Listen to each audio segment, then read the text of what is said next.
One of the consequences of living in Oxford these days, and the LTNs, is that I find myself having to leave an hour earlier to get here these days, because it is difficult to get through the town. Now, I'm going to take you back. I want you to go back a bit in time to April 2020. Now, one of the things I also do is I'm an urgent care general practitioner. Actually, I'm one of those people who sees people face to face these days. It's a rarity. And I'll be working tomorrow morning. I remember in April 2020, sat outside a care home, and on the door was, "This care home is full of COVID." I'm thinking to myself, now I'm a pretty cool guy, but I actually had bought into the fear. I'm thinking, why didn't I just take the day off?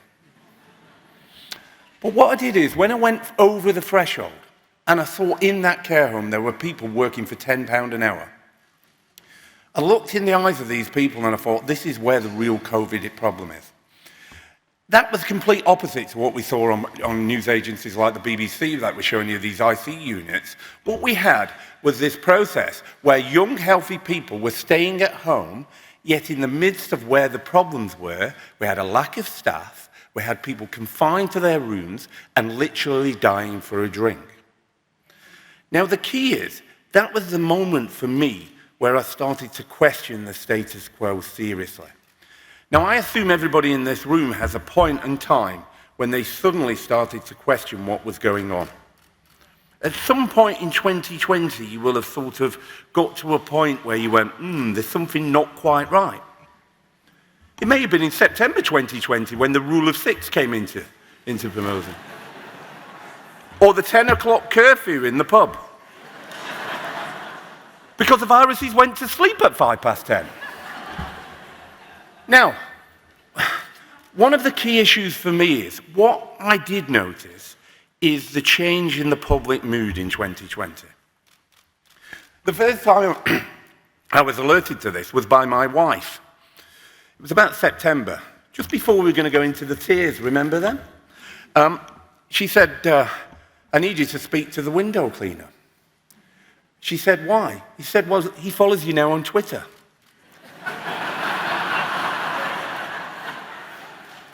And he says, if you give him 20 minutes about COVID, he'll give us a 20% discount, and he wants to talk about COVID on it.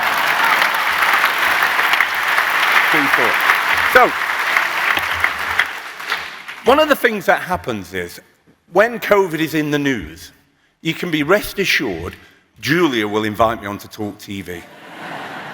As she did do this Monday. Now, rest assured, believe it or not, if you look at the COVID data today, it's on the downturn again. You've not locked yourself down, you've not done anything different, but it's gone away. As they do, they rise and fall. But one of the things we talked about was Dame Jerris Harris's statement, Chief of the UKHSA, former Deputy Chief Medical Officer. We will be more like Sweden next time, she says. There are people, most of the people have gone, haven't they? But those left are now rewriting their history and backpedaling, despite being supporters of over 200 different policies in 2020. They're now saying we'll be more like Sweden. But I want you to go back, think about the lockdown. Lockdown, in definition in prison, is not locked up. It is confined to yourself. You were confined to your house for 23 hours a day. You were allowed out for 1 hour of exercise, and in doing so, you were also allowed out to go to the grocery store. We were in fact prisoners. And do you know what? We all complied, which is amazing, if you think about it. No, we didn't. Oh, no, you didn't.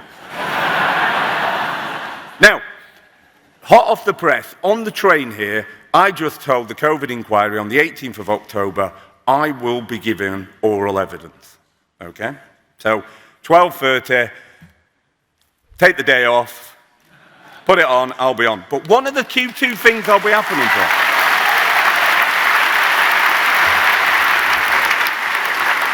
Now, it's interesting because there are two things that Sweden has. It doesn't have a right to roam, it has a freedom to roam is enshrined in law. So that's number one legislation I'll be calling for. Nobody should be able to overwrite your freedom to roam in areas unless you are prisoned. That's number one. The second key thing Sweden does is it has independence for public agencies. They are not civil servants and part of the government. They're independent to call out the government. That's the two features we need to have. Only effective legislation will prevent the establishment from enacting future mandates. Okay. Now, again, January 21, I'm moving forward a bit, because January 21 is, again, we ended up in our third lockdown. You know, you think at some point people would have asked questions and say, this doesn't seem to be working. And actually, Julia did invite me onto the show then, and I actually was in contact with people like Jay Bhattacharya at the time, because the modelers had the way, the advisors had the way, and there was a complete silence of science. And one of the key issues here is I want you to think is, what would the UK look like if there weren't skeptics? If there weren't people willing to question the status quo, people like yourselves willing to stand up for what you believe in. Well, actually, just like Sweden is a control for no lockdowns, in fact, we have countries in the world that we know are like that. Countries like China. It would have took at least 3 years to get to the truth. We'll get there in the end, but actually it would have taken much longer and the outcomes would have been much harsher. Now, throughout this year period, there's been a lot of interesting things happened. I've lost friends, I've lost colleagues, but I have to say I've made immeasurably stronger colleagues and friends than I've ever had before.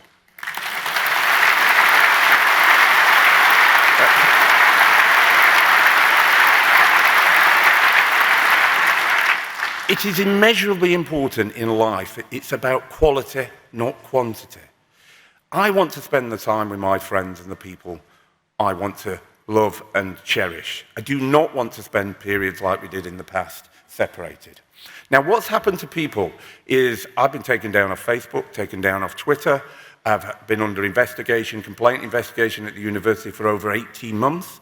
I've had ministers such as Neil and Brian with Julia put up websites to try and besmirch us.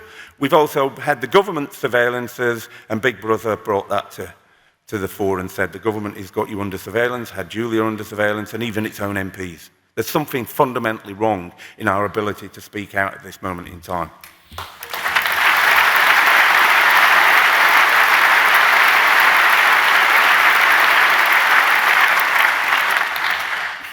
So there's some things I've really learned throughout this. Pay no attention to the modelers. Watch out for those people who speak certainty. Because we live in uncertain times, and much of what we're about is uncertainty and trying to reduce uncertainties and inform the debate. That's what evidence is there for, to inform your decisions, not to tell you what to do. But basically, the most fundamental principle is to stick to your fundamental principles, keep speaking out, and do that together. Thank you very much.